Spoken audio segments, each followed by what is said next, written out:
Roadies में जाके बहुत मज़ा आया।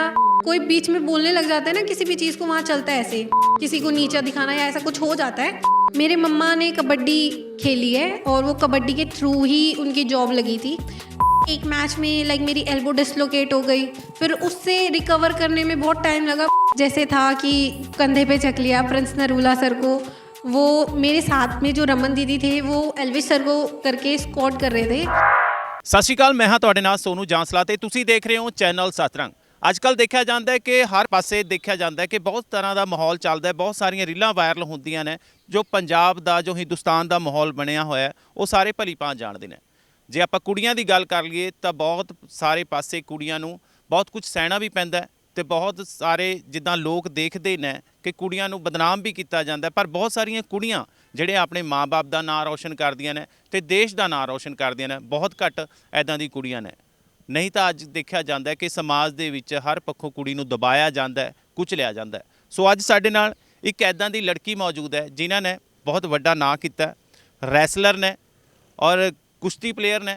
ਸੋ ਸਾਡੇ ਨਾਲ ਨੇ ਚੰਡੀਗੜ੍ਹ ਤੋਂ ਗੁੰਜਨ ਸ਼ਰਮਾ ਭਲਵਾਨ। ਸੋ तमाम ਗੱਲਾਂ ਬਾਤਾਂ ਰਹਿਣਗੀਆਂ। MTV ਰੋਡੀਜ਼ ਦੇ ਵਿੱਚ ਵੀ ਗਏ ਸੀ ਤੁਸੀਂ, ਕਿੱਦਾਂ ਦਾ ਰਿਹਾ ਐਕਸਪੀਰੀਅੰਸ? ਪਹਿਲਾਂ ਤਾਂ ਆਪਣਾ ਜਿਸ ਤਰ੍ਹਾਂ ਦੇਖਿਆ ਜਾਂਦਾ ਹੈ ਕਿ ਘਰਦਿਆਂ ਦੀ ਸਪੋਰਟ ਕਿੱਦਾਂ ਰਹੀ ਤੇ ਉਰੇ ਤੱਕ ਕਿਵੇਂ ਪਹੁੰਚੇ? ਆਖਿਰ ਤੁਸੀਂ ਭਲਵਾਨੀ ਦਾ ਸ਼ੌਂਕ ਹੀ ਕਿਉਂ ਰੱਖਿਆ? ਹਾਲਾਂਕਿ ਇੰਨੀ ਤੁਹਾਡੀ ਉਮਰ ਵੀ ਨਹੀਂ ਲੱਗਦੀ। मेरा फैमिली का सपोर्ट पूरा था। गेम में मैं शुरू से हूँ और रेसलिंग का शौक़ भी ऐसे था कि गेम में शुरू से है, किसी गेम में ही जाना है और स्पोर्ट्स से ही है। मम्मी भी, भाई भी, फैमिली का फुल सपोर्ट है। और रोडीज़ का ऐसा रहा है कि हम देखते आ रहे हैं काफ़ी टाइम से, ऑडिशंस देखते हैं, मम्मी सब इकट्ठे बैठ के भी देखते हैं। तो जब भी वो कुछ एक्टिविटीज़ करवाते थे तो मेरी मम्मी मेरे को कहते थे कि ये तो गुन्ने तू भी कर लेगी। तो वो हमेशा से उनकी साइड से भी ऐसा रहा है कि तू जा, तू भी ये सब कर लेगी। और ख़ुद का भी एक शौक़ रहा है, देखा है कि ये ऐसे कर रहे हैं, वो तो मैं भी कर सकती हूँ, तो मैं क्यों ना जाऊँ। तो हमेशा से सपोर्ट तो पूरा रहा है। और घर वालों का भी ऐसा था कि अगर देख भी रहे हैं तो उनको भी ये था कि ये ऐसे करवा रहे, ये तो हमारी बेटी भी कर लेगी, तू जा, तू ट्राई कर।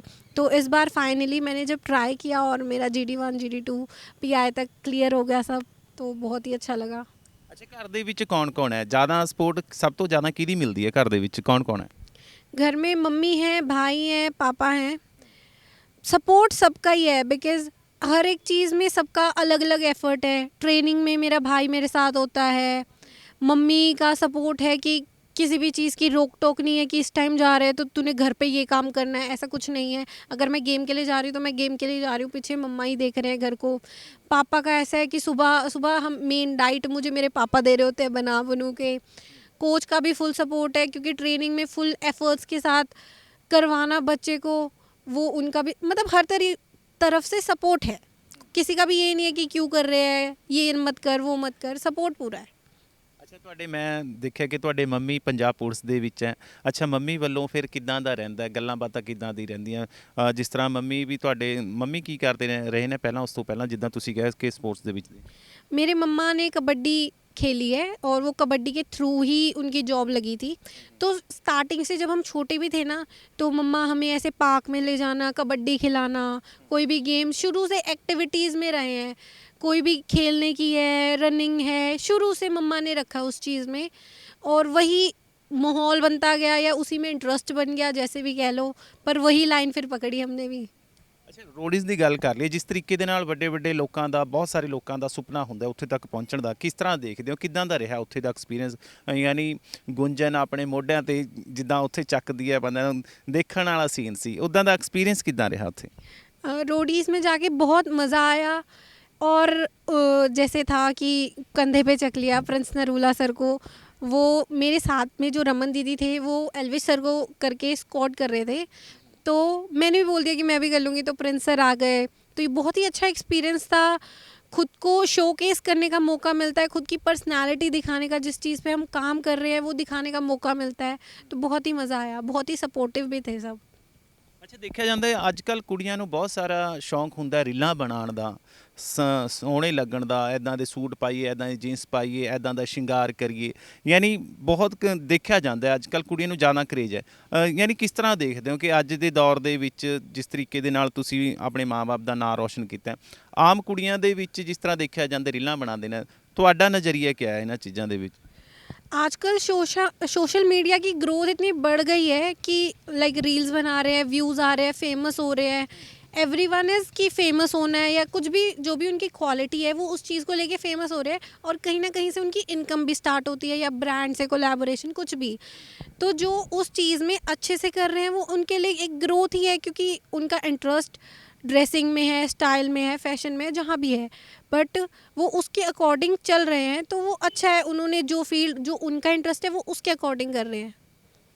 ਅੱਛਾ, ਜਿਸ ਤਰ੍ਹਾਂ ਦੇਖਿਆ ਜਾਂਦਾ ਹੈ ਕਿ ਤੁਸੀਂ ਰੋਡੀਜ਼ ਦੇ ਵਿੱਚ ਗਏ ਪਹਿਲਾਂ, ਯਾਨੀ ਸ਼ੁਰੂਆਤ ਕਿੱਦਾਂ ਹੋਈ, ਕਿਸ ਤਰ੍ਹਾਂ ਕੋਈ ਪਰੇਸ਼ਾਨੀਆਂ ਵਗੈरह ਕੁਛ ਆਈਆਂ ਉੱਥੇ ਤੱਕ ਪਹੁੰਚਣ 'ਚ? ज़्यादा तो नहीं आई, क्योंकि मुझे ना नहीं पता था कि ऑडिशन में कैसे होने वाला है, क्या होने वाला है। GD1 दिया तो मेरे बिल्कुल भी दिमाग में नहीं था, क्योंकि पहली बार दे रहे हैं, किस बेसिस पे सिलेक्शन होगी, क्या होने वाला है, कुछ नहीं पता था। बट जैसे ही GD1 क्लियर आया, GD2 के लिए कॉल आई और फिर GD2 दिया तो वो भी खुद को फील आ गई कि बहुत अच्छा हुआ है। फिर PI के लिए कॉल आ गई, वहाँ भी सबको देखा, और जो लोगों का मेरे प्रति बिहेवियर था वो भी इतना रिस्पेक्टफुल था कि कोई भी ऐसे कोई बीच में बोलने लग जाता है ना, किसी भी चीज़ को वहाँ चलता है ऐसे कि किसी को नीचा दिखाना या ऐसा कुछ हो जाता है, बट ऐसा कुछ नहीं था। सब बहुत ही रिस्पेक्टफुल थे। वो जब बताया पहलवान तो वो बहुत ही खुश हो रहे थे, तो बहुत ही रिगार्ड मिला, बहुत ही अच्छे से सबने रिस्पेक्टफुली इनविटेशन था, लाइक इनवाइट ही कर रहे एक तरह से। बहुत ही अच्छा था सब कुछ। ਅੱਛਾ ਗੁੰਜਨ, ਬਹੁਤ ਘੱਟ ਦੇਖਿਆ ਜਾਂਦਾ ਹੈ ਕਿ ਜਿਸ ਤਰ੍ਹਾਂ ਸੋਚ ਲੈਂਦਾ ਹੈ ਇਨਸਾਨ ਕਿ ਯਾਰ ਅਸੀਂ ਇਸ ਲੈਵਲ ਤੇ ਪਹੁੰਚੇ ਹਾਂ, ਪਰ ਉਹ ਪਹੁੰਚਦਾ ਕਿਵੇਂ ਹੈ, ਕਿੰਨੀਆਂ ਕੁ ਪਰੇਸ਼ਾਨੀਆਂ ਹੁੰਦੀਆਂ ਉਹ ਸਿਰਫ ਆਪਣੇ ਆਪ ਨੂੰ ਪਤਾ ਹੁੰਦਾ ਹੈ। ਕਦੇ ਲੱਗਿਆ ਕਿ ਤੁਸੀਂ ਉਰੇ ਤੱਕ ਪਹੁੰਚਣ ਦੇ ਵਿੱਚ ਕਿਸ ਪਰੇਸ਼ਾਨੀਆਂ ਦੇ ਵਿੱਚ ਗੁਜ਼ਰੇ, ਬਹੁਤ ਸਾਰੀਆਂ ਕਠਿਨਾਈਆਂ ਆਈਆਂ ਹੋਣੀਆਂ, ਜਾਂ ਫਿਰ ਸਿੱਧਾ ਹੀ ਤੁਸੀਂ ਕਿਹਾ ਬੜਾ ਆਸਾਨ ਸੀ ਇਹ? नहीं, रोडीज़ के लिए मेरी जर्नी इतनी स्ट्रगल वाली नहीं रही, क्योंकि मुझे पता है कि मैंने अपने ऊपर इतना काम कर रखा है कि मैं स्टैंड आउट हो जाऊंगी, आउटशाइन कर लूँगी। पर वो जो एक्चुअल मेहनत है वो पहलवानी के लिए है, कि उसमें लगे हुए हैं, मेडल आ रहा है, कहीं कभी नहीं आ रहा है, फिर उस माइंडसेट को बना के रखना कि नहीं आया कोई नहीं, गलतियों पे काम करना है। स्ट्रगल मेरा मेन पहलवानी वाली साइड में कह सकती हूँ, पर रोडीज़ में इतना मुझे ऐसे फील नहीं हुआ, क्योंकि वहाँ पे जो मैं हूँ, जो मैं पहलवानी की वजह से बनी हूँ, वो उस चीज़ को ही लाइक अच्छे से शोकेस करना था, तो उसमें इतनी डिफ़िकल्टी नहीं आई। डिफ़िकल्टी मेन है जो रेसलिंग कर रहे हैं उसमें स्ट्रगल हो रही है, कभी मेडल आ रहे हैं, कभी नहीं आ रहे, फिर उस चीज़ से डील करना, माइंडसेट बना के रखना, उस चीज़ में है। पर रोडीज़ के लिए ऐसा मुझे मेरे लिए डिफ़िकल्टीज़ नहीं लगी, क्योंकि शायद मैंने रेसलिंग में इतना काम कर रखा है, तो फिर रोडीज़ के लिए मुझे इतनी डिफ़िकल्टी नहीं लगी। ਮੈਂ ਉਹੀ ਗੱਲ ਕਰ ਰਿਹਾ ਸੀ, ਤੁਸੀਂ ਰੋਡਿਸ ਦੀ ਗੱਲ ਕਰ ਰਹੇ, ਮੈਂ ਇਹੀ ਕਹਿਣਾ ਕਿ ਭਲਵਾਨੀ ਦੇ ਵਿੱਚ ਜਾਂ ਰੈਸਲਿੰਗ ਦੇ ਵਿੱਚ ਚੰਡੀਗੜ੍ਹ ਦੀ ਤੁਸੀਂ ਮੇਰੇ ਖਿਆਲ ਨਾਲ ਪਹਿਲੀ ਕੁੜੀ ਹੋ ਜਿਹੜੇ ਯਾਨੀ 50 kg ਦੀ ਗੱਲ ਕਰ ਰਹੇ, ਜਿਹੜੇ ਭਲਵਾਨੀ ਦੀ ਉਹ ਰੈਸਲਰ ਦੀ ਗੱਲ ਕੀਤੀ ਹੈ ਨਾ। ਬਹੁਤ ਵਧੀਆ, ਬਹੁਤ ਘੱਟ ਲੋਕਾਂ ਨੂੰ ਇਦਾਂ ਦੇ ਚਾਂਸ ਮਿਲਦੇ ਨੇ।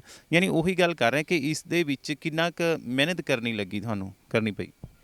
पहलवानी में मेहनत तो बहुत है, लाइक पहलवानी को ऐसे भी बोला जाता है एक तरह से तपस्या है, क्योंकि लोग इतने इतने साल लगे रहते हैं, मेहनत कर रहे हैं, बट उनके रिजल्ट भी ऐसा होता है 5-6 साल बाद आने शुरू होते हैं। तो जब मैंने स्टार्ट की, मेरा नेशनल मेडल 2018 में आ गया था, तो वो अच्छा था, एक बूस्टअप था कि अच्छी मेहनत कर रहे हैं, अच्छे रिजल्ट भी जल्दी आ रहे हैं। तो पर ऐसा भी हुआ कि एक मैच में लाइक मेरी एल्बो डिसलोकेट हो गई, फिर उससे रिकवर करने में बहुत टाइम लगा। वो मेन मुझे स्ट्रगल पीरियड लगता है, क्योंकि उस टाइम ऐसा हो गया था कि चोट लग गई, फिर रिकवरी में लगे हुए हैं, फिर वैसे रिज़ल्ट नहीं आ रहे, फिर वैसे रिज़ल्ट लाने के लिए काम कर रहे हैं। वो थोड़ा स्ट्रगल वाला टाइम था। पर वैसे तो मुझे शौक़ है, मतलब मैं अपने दिल से करती हूँ, मुझे मज़ा आता है, तो ऐसे कुछ ज़्यादा नहीं लगता। बट जब मेडल ना आए, फिर वो माइंडसेट बना के रखना थोड़ा उस टाइम पे लगता है, बट बाकी सब अच्छा है। ਅੱਛਾ, ਜਿਸ ਟਾਈਮ ਤੁਸੀਂ ਕਿਹਾ ਕਿ ਮੈਡਲ ਨਹੀਂ ਆਉਂਦਾ ਹੈਗਾ, ਕਦੇ ਗੁੰਜਨ ਦਾ ਮਨ ਟੁੱਟਦਾ ਇਸ ਪਾਸੋਂ? ਫਿਰ ਘਰ ਦੇ ਵਿੱਚ ਕੌਣ ਉਤਸ਼ਾਹਿਤ ਕਰਦਾ ਹੈ ਜ਼ਿਆਦਾ, ਕੌਣ ਤਸੱਲੀ ਦਿੰਦਾ ਹੈ? घर वाले सपोर्ट ही करते कि कभी कभी गलतियाँ भी निकालते कि ये नहीं आया, क्या कमी रह रही है, क्या मतलब, क्योंकि वो भी फुल सपोर्ट कर रहे हैं, हर चीज़ डाइट टाइम पे जाना या जो भी रिक्वायरमेंट्स है वो पूरी कर रहे हैं। तो उनको भी कहीं ना कहीं रिजल्ट तो चाहिए होता है कि अगर रह रहा है तो किस वजह से रह रहा है। तो कभी कभी एक होता है तुम अच्छी बाउट लड़ के हारे हो, एक है तुम परफॉर्म ही नहीं कर पाए, तो मेन दुख तब होता है जब तुम परफॉर्म ही ना कर पाए। अगर तुम अच्छा खेल के आए हो तो सपोर्ट ही रहता है कि भाई चलो अच्छा किया है, कोई बात नहीं, क्योंकि कभी ना कभी थोड़ा बहुत लक का हो जाता है। बट अगर तुम इतनी मेहनत कर रहे हो और परफॉर्म भी ना कर पाओ, तब दुख ज़्यादा होता है।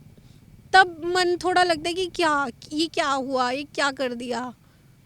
ਅੱਛਾ ਉਹਨਾਂ ਕੁੜੀਆਂ ਨੂੰ ਕੀ ਮੈਸੇਜ ਦੇਣਾ ਚਾਹੁੰਦੀਆਂ ਕਿ ਜਿਹੜੀ ਅੱਜ ਵੀ ਪੈਸੇ ਕਮਾਉਣ ਦੇ ਚੱਕਰਾਂ ਦੇ ਵਿੱਚ ਬਹੁਤ ਸਾਰੇ ਇਦਾਂ ਦੇ ਸਟੈਪ ਲੈਂਦੀਆਂ, ਚਾਹੇ ਸੋਸ਼ਲ ਮੀਡੀਆ ਦੀ ਗੱਲ ਕਰ ਲਈਏ ਕਿ ਇਦਾਂ ਦੇ ਕੱਪੜੇ ਪਾ ਕੇ ਉਹ ਕਰਨ ਵਾਸਤੇ, ਪੈਸੇ ਕਮਾਉਣ ਵਾਸਤੇ ਸਿਰਫ ਅੱਗੇ ਆਉਣਾ ਚਾਹੁੰਦੇ ਆ, ਪਰ ਇੱਕ ਤੁਹਾਡੇ ਵਰਗੀ ਗੁੰਜਨ ਵਰਗੀ ਕੁੜੀਆਂ ਨੇ ਕਿ ਜਿਹੜੀ ਇੰਨੀ ਮਿਹਨਤ ਕਰਕੇ ਲਗਨ ਦੇ ਨਾਲ ਉੱਦਾਂ ਵੀ ਦੇਸ਼ ਦਾ ਨਾਂ ਰੋਸ਼ਨ ਕਰਦੇ ਤੇ ਉੱਦਾਂ ਵੀ ਪੈਸੇ ਕਮਾ ਸਕਦੀਆਂ ਨੇ, ਪਰ ਉਹ ਉੱਦਾਂ ਦੀ ਕੁੜੀਆਂ ਨੂੰ ਕੀ ਮੈਸੇਜ ਦੇਣਾ ਚਾਹੋਗੇ ਜਿਹੜਾ ਸਿਰਫ ਆਪਣੇ ਆਪ ਨੂੰ ਦਿਖਾ ਕੇ ਅੱਗੇ ਵਧਣਾ ਚਾਹੁੰਦੀਆਂ ਨੇ?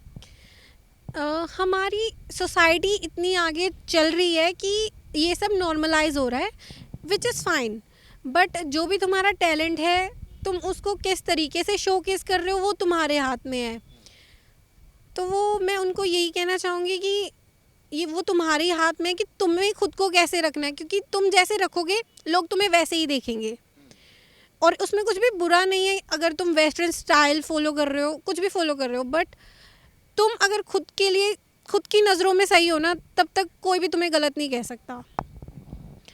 और बाकी जो मेहनत में है वो मेहनत से आगे बढ़ रहे हैं, और जो ऐसे रील्स वाला है मैं उनके अगेंस्ट भी नहीं हूँ, इट जस्ट कि शायद वही उनका टैलेंट है। ਅੱਛਾ ਕੁੰਜਨ, ਦੇਖਿਆ ਜਾਂਦਾ ਕਿ ਜਿਸ ਤਰ੍ਹਾਂ ਆਪਾਂ ਗੱਲ ਕਰ ਲਈਏ ਕਿ ਸੇਫਟੀ ਵਾਸਤੇ ਦੇਖਿਆ ਜਾਂਦੇ ਆ ਆਪਾਂ ਕਿ ਕੁੜੀਆਂ ਨੂੰ ਬਹੁਤ ਕੁਝ ਸਿੱਖਣਾ ਚਾਹੀਦਾ ਹੈ।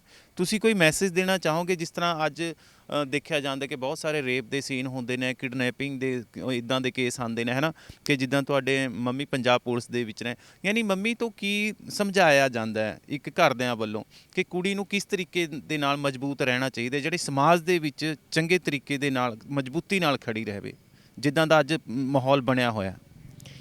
आई गेस ऐसे टाइम पे ना बहुत बार ऐसा भी होता है कि तुम या तो डिसीजन ही नहीं ले पाते, या तुम मेंटली इतने अवेयर नहीं हो कि तुम उस सिचुएशन को इतनी जल्दी समझ नहीं पाते, क्योंकि ये चीज़ें स्टार्ट तो होती है छोटी छोटी चीज़ों से ही, जो इग्नोर कर देते हैं हम, या हम कहते हैं कि चलो ये गलती से होगा, या जैसे भी है। आई गेस पहला स्टेप तो वही है कि अगर तुम्हारे अकॉर्डिंग कुछ गलत हो रहा है ना, तो तुम उसके लिए आवाज़ उठाओ। तुम ये मत देखो कि दूसरे बंदे के अकॉर्डिंग वो क्या सिचुएशन थी।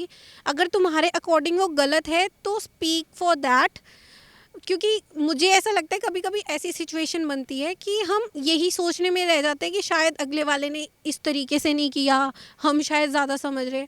बट इसकी कंक्लूजन यही है कि अगर तुम्हारे हिसाब से वो गलत है तो तुम उसके लिए खड़े हो। और जैसे रेप केस वगैरह है, तो आई गेस कि अगर कोई भी बाहर जा रहा है तो उसको इतना सेल्फ अवेयर होना चाहिए कि तुम कहाँ हो, लोग तुम्हें किस हिसाब से देख रहे हैं, और अगर तुम्हें कुछ गलत लग भी रहा है तो उसी टाइम टोको, तुम वेट मत करो। क्योंकि बहुत टाइम ऐसा होता है कि वेट कर करके ना हम चीज़ को बढ़ा लेते हैं, वो सबसे बड़ी गलती है आई गेस, कि वहीं पे थोड़ा सा स्टेप ले लिया जाए तो वो चीज़ रुक जाएगी, बट अगर नहीं लिया जाए तो वो बड़ी बात बन जाती है। तो मेरा सबसे पहले तो यही कहना होगा कि वो छोटी छोटी चीज़ों को नज़रअंदाज ना किया जाए। प्लस अगर तुम बाहर हो तो तुम्हें सेल्फ अवेयर या अपने इन्वायरमेंट का पता होना चाहिए, तुम कहाँ हो, वहाँ कैसे लोग हैं, या वो मतलब छोटी छोटी चीज़ों को भी इग्नोर नहीं करना चाहिए। मेन वो है, क्योंकि बड़ी चीज़ें उन छोटी छोटी चीज़ों की वजह से ही बनती हैं। ਅੱਛਾ ਗੁੰਜਨ, ਹੁਣ ਫਿਰ ਕਿੱਦਾਂ ਦੀ ਤਿਆਰੀਆਂ ਚੱਲ ਰਹੀਆਂ ਅੱਗੇ ਵਾਸਤੇ? ਹੁਣ ਮੇਰੇ ਖਿਆਲ ਨਾਲ ਤੁਸੀਂ ਕੱਲ ਸ਼ਾਇਦ ਤੁਹਾਨੂੰ ਕਰਨਾਲ ਤੋਂ ਵੀ ਮੈਡਲ ਮਿਲਿਆ ਹੈ ਨਾ, ਕੀ ਕਹਿਣਾ ਚਾਹੋ, ਸਨਮਾਨ ਕੀਤਾ ਗਿਆ ਸੀ ਹੈ ਨਾ, ਕੀ ਕਹਿਣਾ ਚਾਹੋਗੇ ਤੁਸੀਂ ਆਉਣੇ ਵਾਲੇ ਸਮੇਂ ਦੀ ਕਿੱਦਾਂ ਤਿਆਰੀਆਂ, ਤੇ ਹੁਣ ਕਿੱਦਾਂ ਜਿਹੜਾ ਇਹ ਸਨਮਾਨ ਮਿਲਿਆ ਉਹਦੇ ਬਾਰੇ ਕੀ ਕਹੋਗੇ? बहुत ही अच्छी फीलिंग आई, क्योंकि एक तो ये कल्पना चावला की डेथ एनिवर्सरी पे थी, और बचपन से मैं जो सुनते आ रही हूँ कि मेरे नाना कहते थे कि ये कल्पना चावला के सपने पूरे करेगी, तो वो उनकी डेथ एनिवर्सरी पे मिलना बहुत ही अच्छा लगा। और ऐसा लग रहा है कि मैं चलो कुछ कर रही हूँ, कुछ अच्छा कर रही हूँ, जो मुझे वुमेन आइकन अवार्ड मिला है। और मैं चाहती हूँ कि मैं ऐसा ही कुछ ना कुछ अच्छा करती रहूँ।